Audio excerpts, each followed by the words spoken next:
स्वागत है दोस्तों आपका हमारे यूट्यूब चैनल सरल किताब में। अभी तक हम लोगों ने हाइड्रोलिक्स के most important 50 MCQ question solve किए थे।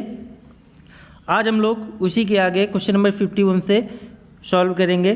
तो चलिए क्वेश्चन नंबर 51 देखते हैं क्या कह रहा है। क्वेश्चन नंबर 51 है, यदि किसी अपरिवर्ती प्रवाह के साथ साथ धारा रेखा की किसी लंबाई में प्रत्येक अनुप्रस्थ काट पर औसत वेग समान रहे तो ऐसे प्रवाह को क्या कहते हैं। तो आपका जो अपरिवर्ती प्रवाह होता है उसके धारा रेखी लंबाई पर यदि प्रत्येक अनुप्रस्थ काट पर औसत वेग एक समान रहता है तो उसे हम लोग समान प्रवाह कहते हैं। तो हमारा ऑप्शन नंबर तीसरा सही हो जाएगा, समान प्रवाह। चलते हैं क्वेश्चन नंबर 52 की ओर।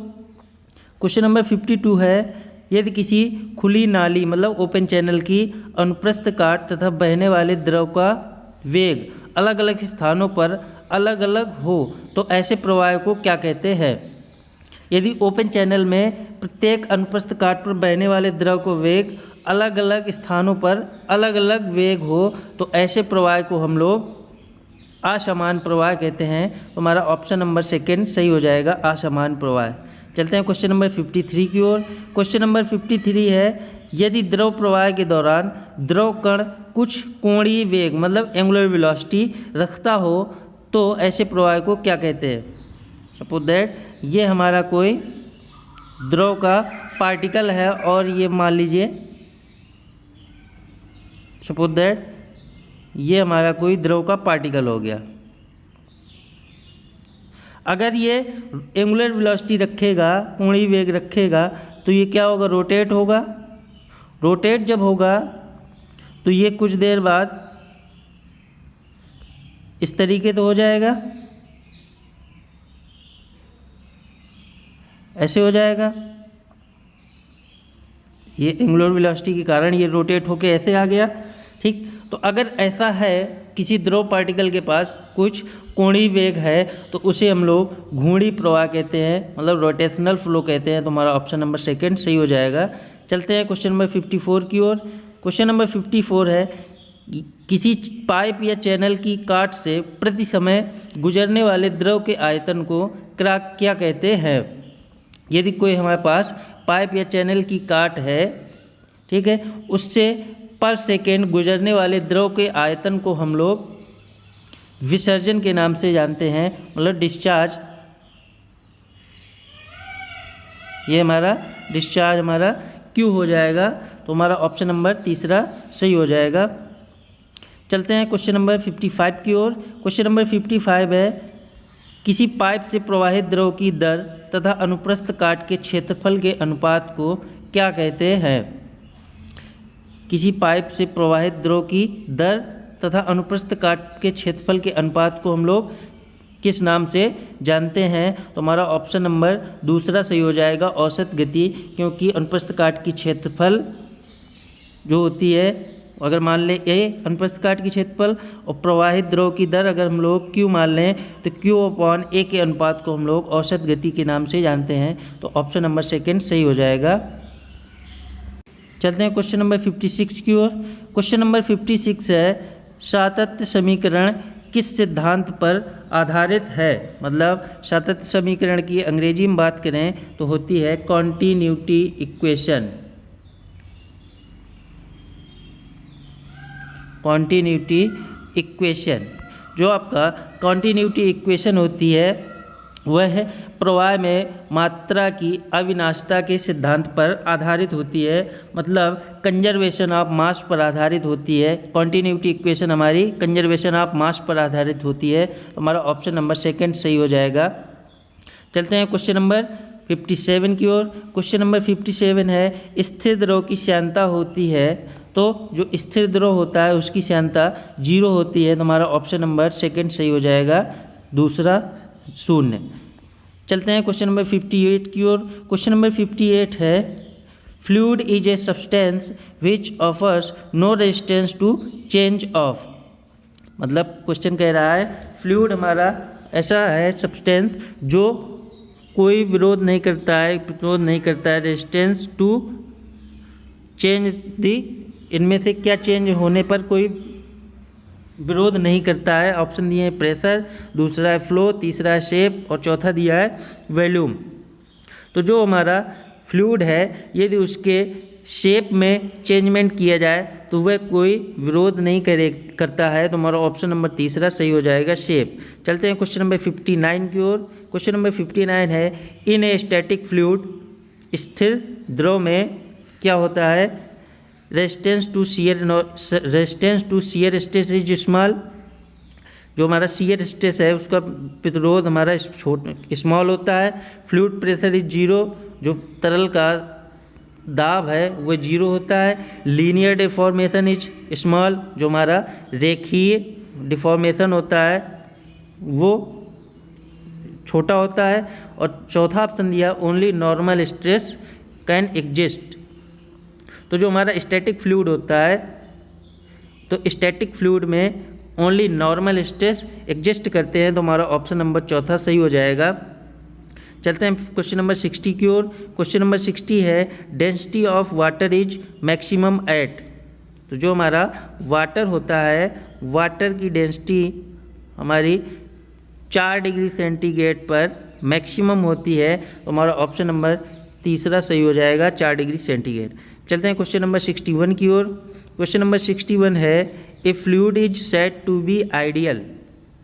एक तरल को आदर्श तरल कब कह सकते हैं, इफ़ इट इज, यदि वह है इनकम्प्रेसिबल असंपीड्य है, इनविस्कस आस्यान है, विस्कस एंड इनकम्प्रेसिबल मतलब श्यान एवं इनकम्प्रेसिबल असंपीड्य। और चौथा ऑप्शन दिया इनविस्कस एंड इनकम्प्रेसिबल मतलब आस्यान एवं असंपीड्य। तो यदि कोई तरल आस्यान एवं असंपीड्य होता है तो उसको हम लोग आइडियल फ्लूइड के नाम से जानते हैं। तो हमारा ऑप्शन नंबर चौथा सही हो जाएगा, इनविस्कस एंड इनकम्प्रेसिबल। चलते हैं क्वेश्चन नंबर 62 की ओर।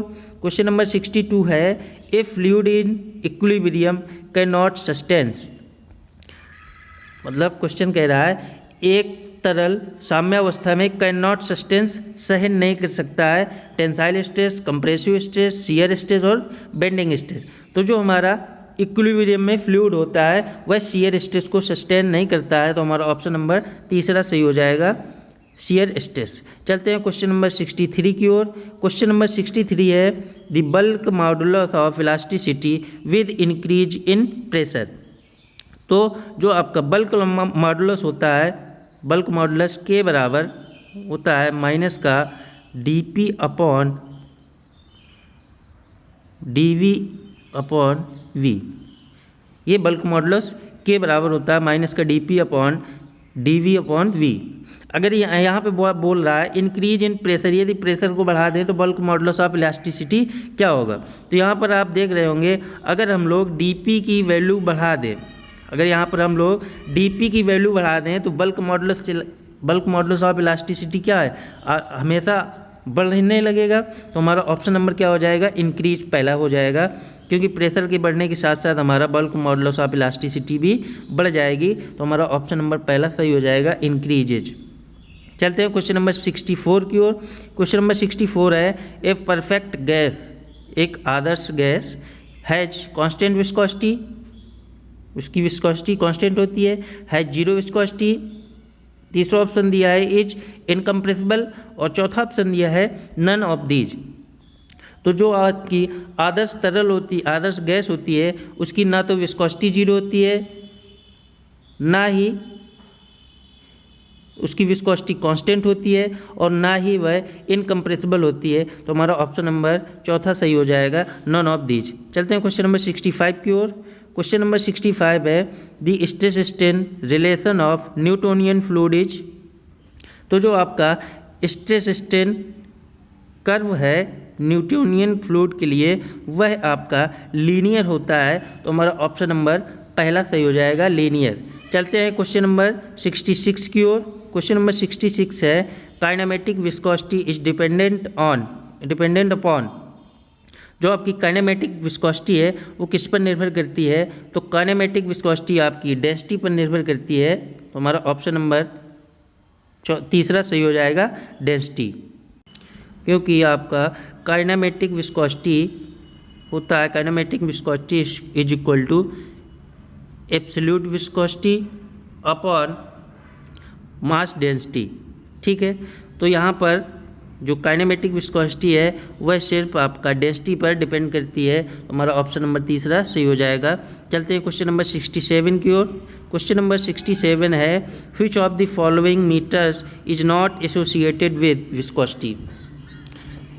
क्वेश्चन कह रहा है इनमें से कौन सा मीटर है जो विस्कोसिटी मेजरमेंट के लिए संबंध नहीं रखता है, मतलब इनमें से कौन सा विस्कोमीटर नहीं है।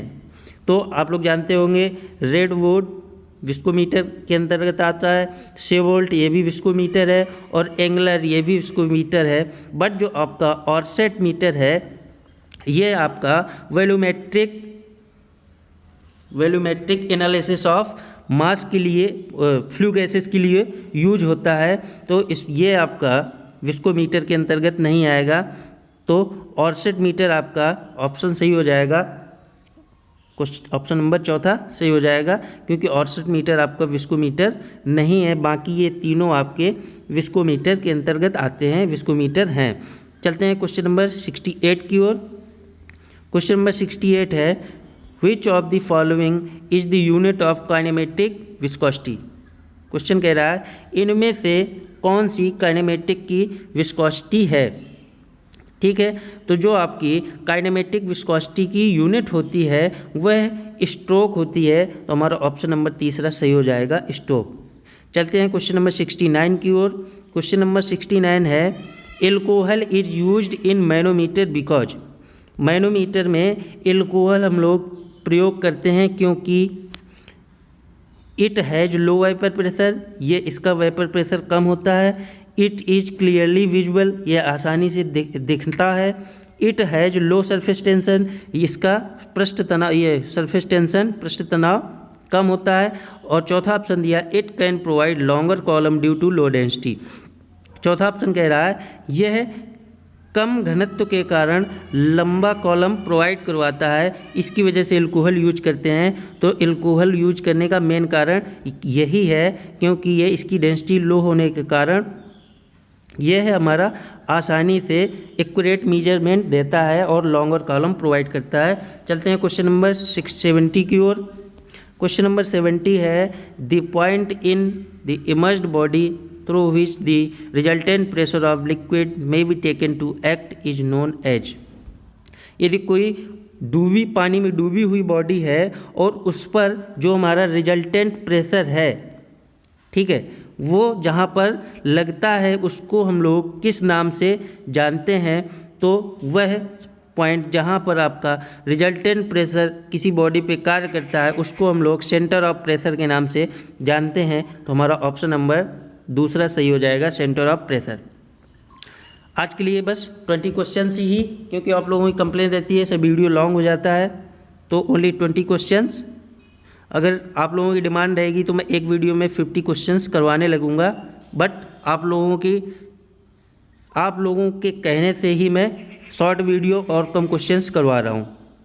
यदि आप लोगों को वीडियो अच्छा लगे तो अपने दोस्तों के साथ शेयर, लाइक, और यदि चैनल पर पहली बार आए हैं तो सब्सक्राइब करके बेल आइकन प्रेस कर लें। Thank you, thanks for watching.